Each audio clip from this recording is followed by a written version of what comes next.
Yəni bir nəfər, baxın bir nəfər qeyrətli, şücaətli, məntiqli, savadlı, elmli insan ayağa dursun və desin ki, bu pasportlarda hicab niyə qadağandır?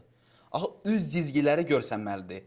Harda görmürsünüz ki, sərhədi keçəndə və ya da şəxsiyyət vəsiqəsini təqdim edəndə, sürücülük vəsiqəsini təqdim edəndə deyir ki, sən saçının rəngini niyə dəyişmisən? Saçını niyə azaltmısan? Qırxdırmısan, bərbərə getmisən, saçını rəngləmisən, saçını keçəl etmisən.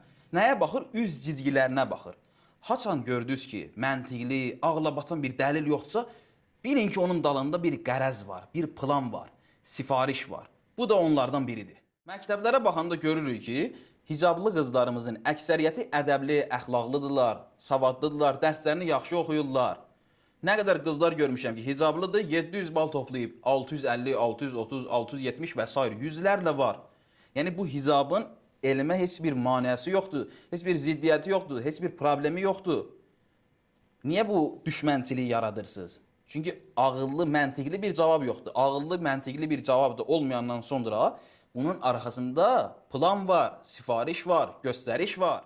Sonra da deyirlər ki, nə etsin, yazıqdır bu direktor, əmir quludur. Əmir qulu yox, Allahın qulu olmaq lazımdır. Evə haram çörək aparmaq olmaz. Bunlar əmrin qulu olduğuna görə Allahın qulu ola bilmirlər. Təsəvvür eləyin, bu uşaq qatilləri dünyanı vurublar bir-birinə. Onlar ki, fəsad törədir, bu cinayətləri, bu terrorları eləyir.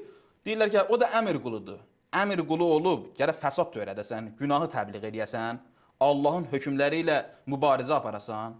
İnsan əgər Allaha qul olmasa, bəli, əmrin qulu olacaq.